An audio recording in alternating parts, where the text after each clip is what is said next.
میرے والد نے دوسری شادی کی اور ہمارے سامنے اس کو 3 طلاقیں بھی دے دی، اب بھی اس کے ساتھ رہتے، وہ گنہگار ہے، اس کو کہو توبہ کرے، کیونکہ 3 طلاقوں کے بعد وہ عورت اس کے لیے حرام ہو گئی۔ اب جب بھی ملیں گے وہ زنا ہوگا، وہ نکاح نہیں، نکاح ختم ہو گیا۔ کہتے ہیں ایسے آدمی کے ساتھ رہیں، بہتر ہے کہ نہ رہیں۔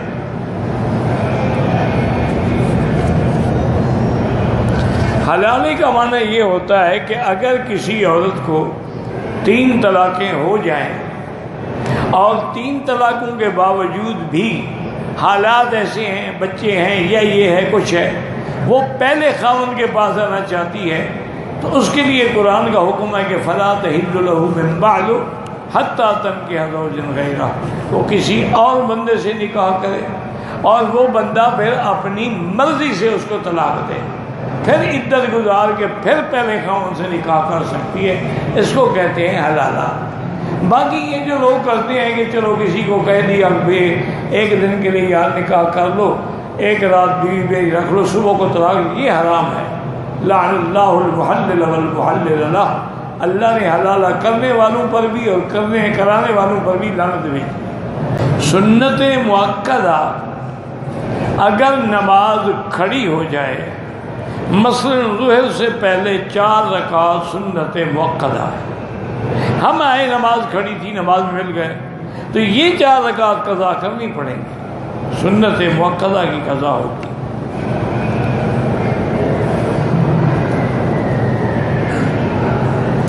اگر کوئی آدمی فرض نماز پڑھ رہا ہے، نماز میں اس کو رونا آ جائے اور اس کے آنسو بھی نکل آئے، نماز فاسد نہیں ہوتی، لیکن آواز اتنا نہ ہو کہ اس کی آواز کی وجہ سے اس کی حیت بدل جائے، پھر نماز ٹوٹ جاتی ہے۔ گھریلو حالات اور مشکلات سے دوچار ہوں، اللہ سے میرا بھائی دعا مانگا کرو، ایک تو استغفار پڑھا کرو، اور ایک اللہ کا نام ہے یا ذا الجلال والاکرام، یا ذا الجلال والاکرام، یا ذا الجلال والاکرام، چلتے پھرتے۔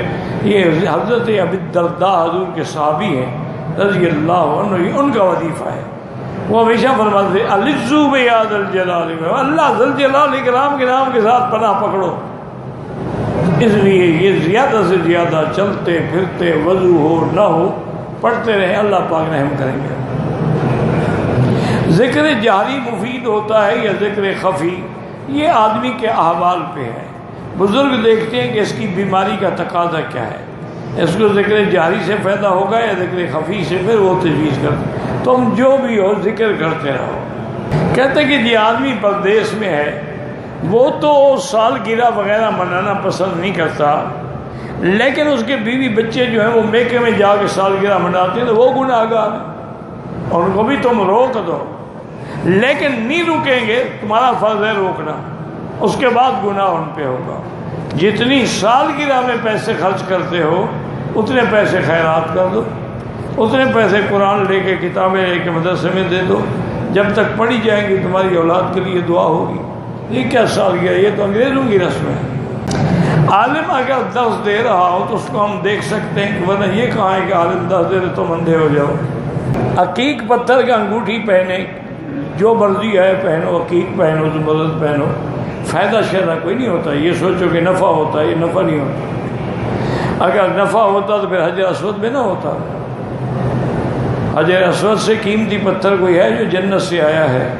حضرت عمر اس کو بھی کہہ رہے انک لا تنفع ولا تضر، نہ تم نفع دے سکتے ہو نہ نقصان دے سکتے۔ میں نے دیکھا حضور نے بوسہ دیا ہے تو میں بوسہ دے رہا ہوں۔ یہ عقیدہ نہ رکھو، باقی جو مرضی آئے انگوٹھی پہنو۔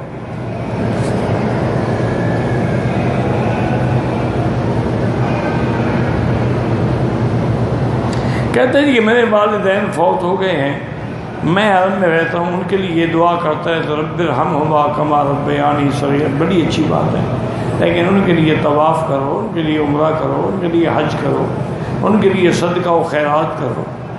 ہندوستان میں ہمارے تبلیغی جماعت کے مرکز میں اختلاف ہے، اللہ اس اختلاف کو دور فرمائے۔